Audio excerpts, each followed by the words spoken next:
السلام علیکم مولوی صاحب، میں آمنہ بات کر رہی ہوں گجرانوالہ سے۔ میرا آپ سے یہ سوال ہے کہ جیسے ہی رمضان شروع ہوتا ہے تو ایک افطار پارٹی کا بھی جو سلسلہ ہے وہ جاری ہو جاتا ہے، اور اس میں لوگ بہت زیادہ فضول خرچی بھی کرتے ہیں، اور اس کے علاوہ سوشل میڈیا پر تصاویر بھی شیئر کرتے ہیں۔ تو یہ ریاکاری میں آتا ہے یا نہیں آتا؟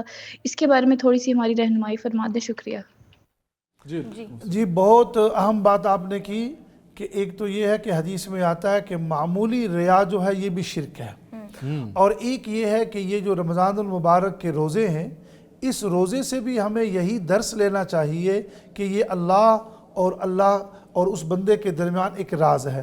تو یہ جو عام حالات میں بھی اور رمضان میں بھی ہم کھانا کھا رہے ہوتے ہیں، ساتھ ہی تصاویر جو ہے وہ وائرل کر دیتے ہیں، اس کا یہ ہے کہ ہو سکتا ہے میرے گھر میں اس جیسا کھانا نہ ہو، یا ہو سکتا ہے میرے پڑوس میں۔ ایک تو یہ ویسے بھی اس سے اجتناب اور پرہیز کر لینی چاہیے۔ ہاں، افطار پارٹی ممنوع نہیں ہے، لیکن افطار پارٹی کو وہ رنگ دینا جس کا آپ ذکر کر رہی ہے وہ مناسب نہیں ہے۔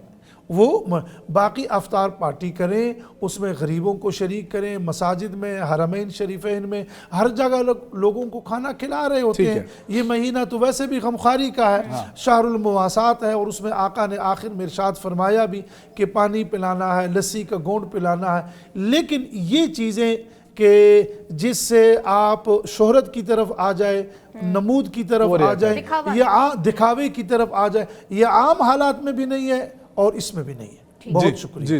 جی اگلا سوال میں بڑھتے ہیں، دیکھتے ہیں۔ ٹھیک ہے جی، ہمارے ساتھ اتنے ہی لوگ موجود تھے۔ علامہ صاحب ٹائم اگر ہے تو میں اس پہ تھوڑی سی بات کرنا چاہوں گا۔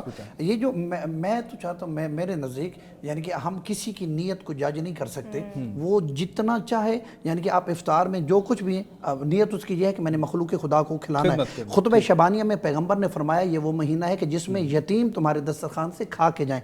کوشش یہ کریں کہ وہ یتیم کے جو پورا سال بہترین کھانا نہیں کھا سکتے وہ کھائیں۔